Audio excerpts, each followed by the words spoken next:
So, Lady A, you are banging all in the media right now, girl. Everybody, if they didn't know who Lady A was, they know who Lady A is now. Most definitely. Thank you, Lord. But you have been in the music industry for quite some time, toured for 18 years with a group that you created, Lady A and the Baby Blues Funk. Is that true? And also, you were background singer for the Motown Review. What Motown Review was that?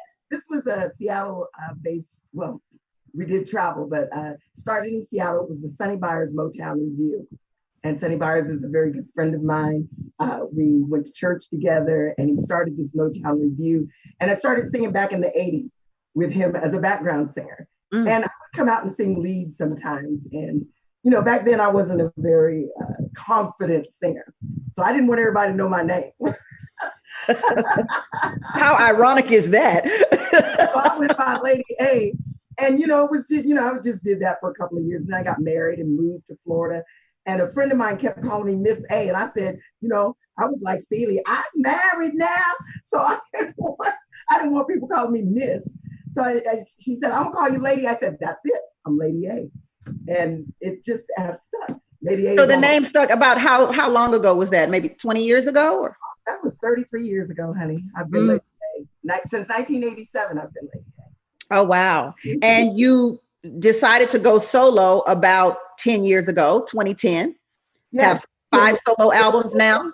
Yes, but we really have 6. That first one was an underground CD. We don't really talk about, Tammy. You know how it is. Wait, why is John over there like, yeah, we ain't gonna talk about that? Yeah, you know, I was drinking back then. No, but it was a CD. That was probably the best one then. Believe me, it took on. Don't sleep. It did. So really, I have 6 CDs, but 5 of them, 4. The one was Lady A and the Baby Blues Funk Band. That was our CD that we put out in 2006. We put that out. We don't talk about it too often, but we may have to do a remix now. You're gonna have to. Yeah, you're gonna have to. A cleaner version. So look, all of this talk is about Lady Antebellum and Lady A. And what's ironic about this whole situation is that Lady Antebellum thought, you know, their whole purpose and point of changing from Lady Antebellum to Lady A was in honor of the Black Lives Matter movement, removing the historically racially driven name of Antebellum away from their name, right, to just shortening it to Lady A, and being pro Black Lives Matter. And in the midst of all of this, it seems like they've gotten twisted up and tangled up into a Black Lives Matter movement of their own. So let's just start with the basics of this. Lady Antebellum says, I'm changing to Lady A. We're now Lady A. And then how do you find out? And what do you say? What's the conversation? Because I know you and John, you probably called John and was like, John, you can't believe this. These people going on. You know, I know you have some choice words, John. And y'all got to talking on the phone like friends do. Right. So take me there. Take me to the day you found out Lady Antebellum changed their name to Lady A. It was Thursday, June 11th at 3:40 p.m. Oh my God, girl, I wasn't ready for that. It's something I'm never going to forget. Because I work a day job. So I have a day job. I've worked my day job for 23 years. And my phone kept ringing, so I turned it off that morning because I had meetings. About 3:40 p.m., I turned the phone back on and my sister called and said, have you looked at Facebook? And I said, no. She said, you better look. And she hung up.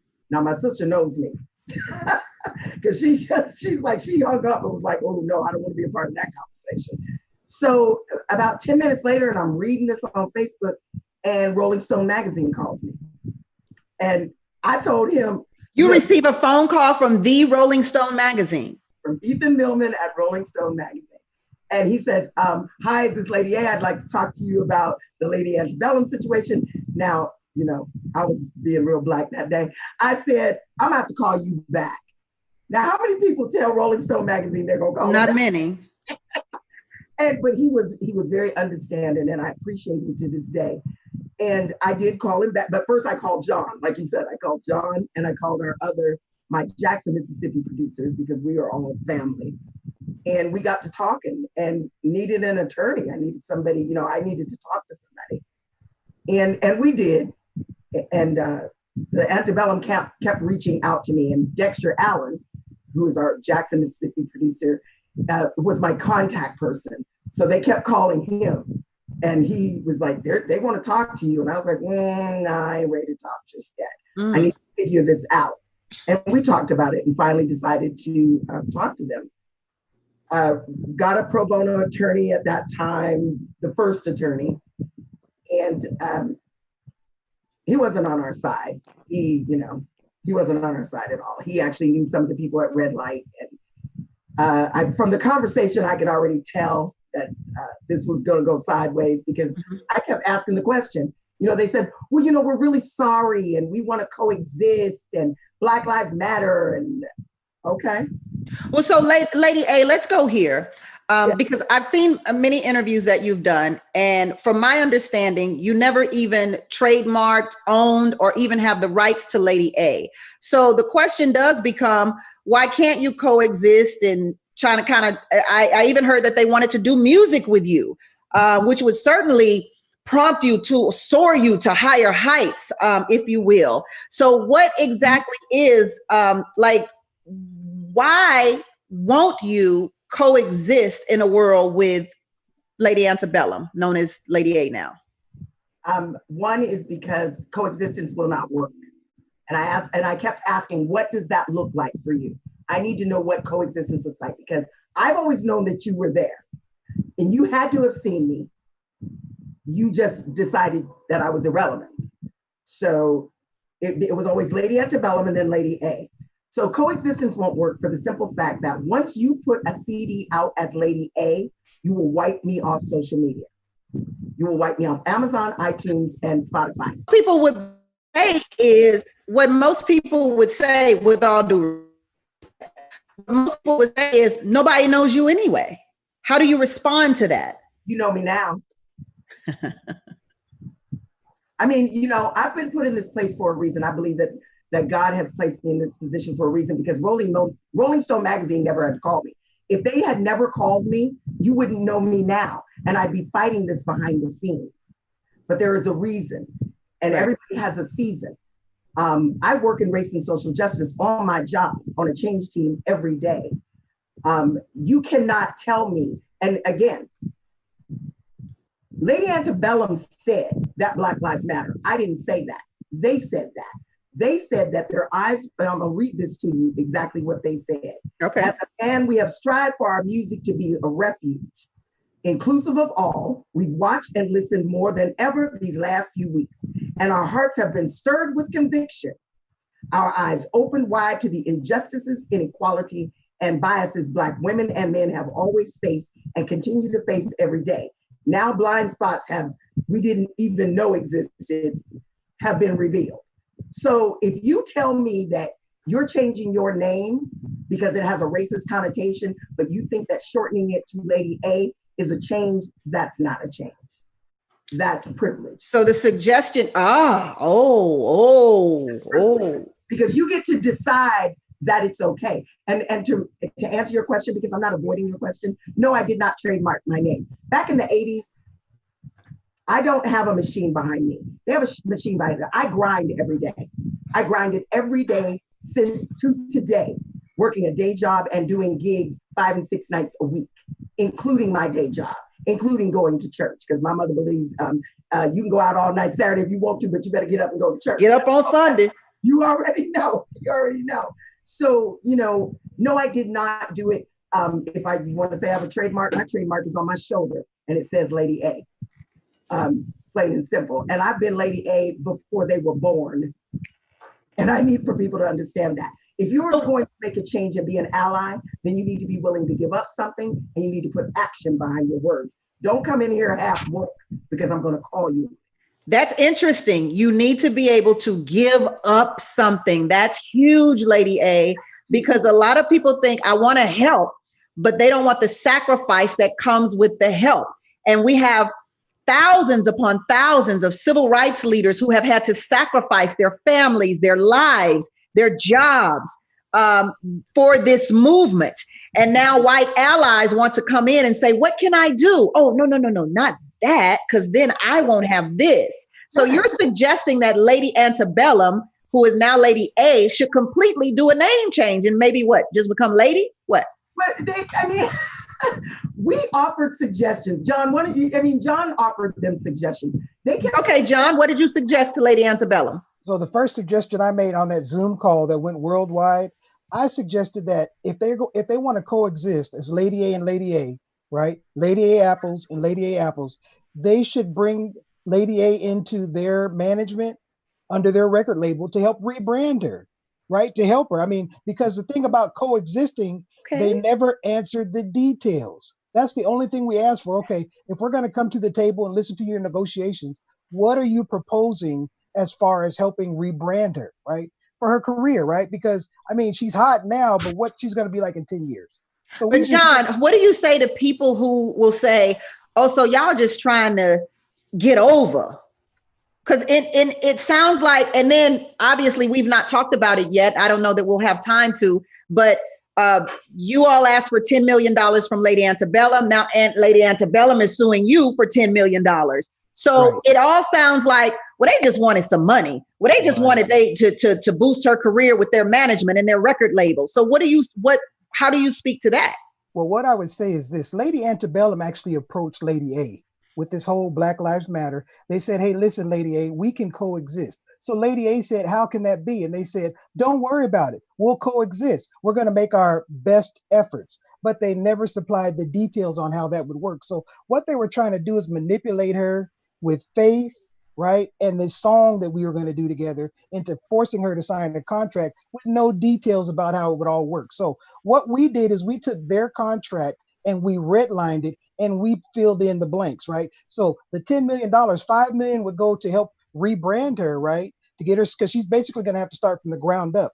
The other $5 million will go towards 3 charities. So what we tried to do is just give them the details that were missing. What they did is they just stripped the contract up, basically filed their own lawsuit and went to Billboard magazine. So I would just say, listen, we were negotiating privately. They're the ones who took this public, right? So it's what's been going on all along in the music industry, right? So John, because Lady A does not own any rights to the name Lady A, Lady Antebellum, basically they don't have to do anything. They don't have to give you nothing. They don't have to coexist with you. They don't have to do anything. So where does it stand now? Where it stands right now, we are just waiting to get a copy of whatever they filed against Lady A. So her new attorneys, Cooley LLP, can have a look at it and respond right accordingly. Because the thing is Lady A never went into this for money. She went into it for her name. What they tried to do is erase not only her image, but her identity. To them, Lady A is just a name. It's just an image. But to her, it's part of her image and her identity. That's what they're trying to erase right now, right? Like I said, you can't have Lady A apples and Lady A apples. That doesn't work. So they're the ones who came to the table and said, we're going to make this right. We're going to make it right. It's going to work. And all we asked for was the details about how that would. They never gave it to us. And Tammi, this is the thing. They waved this carrot in front of my face like I really needed them. I don't need them. I have fans. Just because you haven't heard of me doesn't mean that somebody else has not. I've toured just like they have. I've gone to Europe just like they have. I do community work. I work in my community, in my church. I help kids in music projects. I help the intellectually disabled. So just because you have 40,000 fans and I have 4,000 or I have 400, or even if I only had 4, they're important to me. And I've grinded for 33 years for those fans that I do have. That's an interesting topic. We're going to talk about that when we come back, when we talk about, I guess, the stealing and manipulation of Black culture, because do Black people, it sounds like Lady A, the real Lady A, certainly values herself, but do Black people value themselves? Do we really believe that what we have is worth more than we give it away for? Let's talk about that when we return on the Tammi Mac Late Show right here on Fox Soul. And so Lady Antebellum asked you, Lady A, to coexist. And I thought about it. My husband's name is Jackson Brown. He's a radio personality. He's a radio personality in Memphis, in Louisiana, in several cities across the country. He's now into the record industry. But there's also a Jackson Brown who is an artist. Right. And there was no lawsuit. There was no coming together of heads meeting. They coexist. I have a co-host on my radio show who is named Don Amici. Don Amici has a star on the Hollywood Walk of Fame. He's a very popular actor, and they coexist. Right. And so your audience is clearly different from Lady A. You don't have the same people listening to your music or following you as fans. So what is the problem with coexisting Black and white? The problem is, which I specified to them during the talks, because I kept asking, what does coexistence look like? Because as I said, the minute you put something out as Lady A, you're going to wipe me off social media. Well, let me say this. When I Googled Lady A and Wikipedia came up, Lady A, the group, Lady A's Wikipedia came up. Exactly. Not Lady A, you, Lady A. But your Wikipedia is much newer than Lady A. Because somebody just put that up there for me. I didn't even know. I was like, is that how Wikipedia works? I mean, I'm 62. I just turned 62. So for me, all of this, the social media stuff, I'm just really now getting really into it. And I got people to handle that now. So my friends have taken it over because I've been overwhelmed. Thank you, Lord. We love you. Thank you, Lady Antebellum. But I said this from the beginning. If you're Lady A and I'm Lady A, you're going to wipe me out, because I always knew they were there. It was Lady Antebellum and it was me. I put out 5 CDs as Lady A. You haven't put out one, but the minute you do, you're going to wipe me off. They said, oh, no, we're not going to do, that's not going to happen. You're not going to get buried. But as they were saying that, and as we were in negotiations, it was slowly happening. So they were disingenuous from the very beginning. They had no intentions. They wanted to do this song together. They wanted us to be on this Zoom call together. And we were. And I was reluctant, but I just said, okay. So again, here I go bending over backwards. Because during the talks, I said, well, because they weren't offering anything. They just said, oh, don't worry about it. We're going to give our best efforts to make sure you don't disappear. Well, what does that mean? And I say everything in threes. What does coexistence look like? What does coexistence look like? For the people in the back, what does coexistence look like? John, let me ask you, is your artist, you are the producer, but is your artist benefiting now? She just thanked Lady Antebellum. Is Lady A benefiting from Lady Antebellum and this whole scandal? Well, I don't know, benefiting, I don't know if I would say. I mean, we're on like this Lady A tour, so we're getting a lot of interviews, but we're looking, like me and my friend Dexter Allen, we're looking out for her career long term. It's nice today, but what is this going to look like a year from now, or when the pandemic is over, right? The question we asked initially, listen, Alexa is confused. If we say, Alexa, play Lady A's playlist, Alexa's like, right? AI is confused. And so, but that's one of the things we brought to the table. All we wanted was a solution, but Lady A said it right. They never offered any solution on how this would work. They're the ones who approached her, right? I mean, listen, there was. Let me ask this to both of you all. If Lady Antebellum decided to change their name to Lady A and never called you, I still would have had a problem with it. And the problem that I have but you wouldn't have had a leg to stand on. Right. Well, maybe not. I still would have done something about it. I'm not going to allow somebody. This is the problem. And people keep forgetting this. Lady Antebellum said Black Lives Matter. Lady Antebellum said, I read you their statement earlier. They said good point. Their hearts were convicted and they've been stirred and their eyes have been opened. You said that. Nobody forced you to, nothing. Again, I am a race and social justice. I work in race and social justice. I am not going to allow you to insult the intelligence of Black, Indigenous people of this land or people of color. Do not insult our intelligence by going from Lady Antebellum to Lady A and thinking that that is a change. Right. So we have some of our soulmates chiming in here. So Dewana C says, see, to me, Lady Antebellum shouldn't even want the A. we would still know what it stands for, shaking my head. And then Miss Shea says they're so used to taking advantage of Black people that they think it's right and normal. Right. Tammy, you know what I would say to that is this. If Lady Antebellum had not contacted Lady A, right, and said that they had this whole epiphany, right, during this Black Lives Matter, we would have found out about it. We would have had to take another route. We still would have had to hire attorneys for Lady A, but the racism part would have been out of it. They're the ones who brought racism into this, right? It would have just been a giant corporation versus an independent artist, right? Almost like a business thing, not racism in business. I can imagine all of those white people sitting in the room going, damn, Black folk, what do they want? What do you want? What more can I do for you? I mean, the Dixie Chicks seem to have, you know, their little situation seemed to have gone over so smooth with the other little white chicks. The other little white chicks was like, okay, we'll coexist with the new Dixie chicks. And everything was peaceable and everybody moved on in harmony. I can imagine all of those white people going, I can't say the word, but y'all know what I want to say. But this is the thing. Again, I tried to bend over backwards. I said, why don't you be Lady A, the band, and I'll be Lady A, the artist? You can hear crickets in the room. And this is what gets me. You dismissed me like I wasn't talking. They dismissed me not only with the lawyers, but they dismissed me when it would be artists, when we talked artist to artist. I was going to ask, did you specifically talk to the group, Lady Antebellum? Specifically talk to the group. That's where you see the Zoom call and that whole thing. So I asked the same question because I said, you're going to wipe me off social media. I may not have 40,000 fans, but the fans I do have followed me since the beginning of my career. And the new ones that I've garnered since then, they're my fans.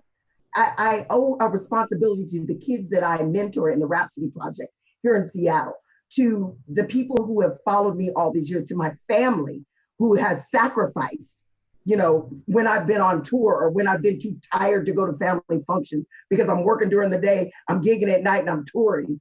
You know, this is more than just, this is my life. And so I want to ask two questions before we move on.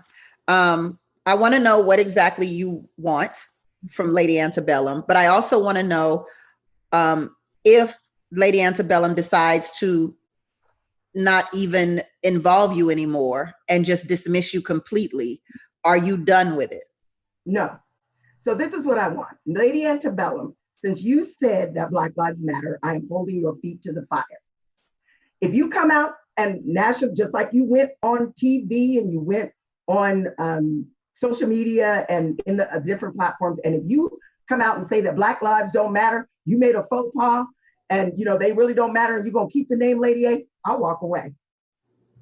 But you will not insult our intelligence by changing your name from Lady Antebellum to Lady A and put your knee on my neck because I've been out here grinding just because you have money. I'm not going to allow you to do that. I will not go away and I will not be quiet. They want me to be quiet, but I'm not going to be. They thought that I was irrelevant. They thought that putting a carrot in front of me and saying, oh, we'll do a song together. Well, until I understand the details, I'm not singing and I'm not signing anything. The $10 million came in because we were going back and forth and there was no substance to their contracts. They said, we'll do our best efforts to make sure that you don't disappear. And again, what does that look like? What does that mean? But you think I'm irrelevant and you think I'm stupid. So you think I'm not going to ask these questions. But to dismiss me is an insult and a disrespect that I don't tolerate. So then they thought they would shame me by going to Billboard magazine rather than another disrespect. Rather than going to my lawyers and negotiating with my lawyers, they went to Billboard magazine. They didn't even come back to us and say, well, no, girl, we ain't gonna give you $5 million. We ain't even gonna give you $5. We just don't want to be bothered. They didn't even do that. They went to Billboard magazine to try to say that I extorted the $10 million from them. You can kick rocks with open-toed shoes. Oh, okay. On that note, we'll be right back on the Tammi McLean Show on Fox Soul.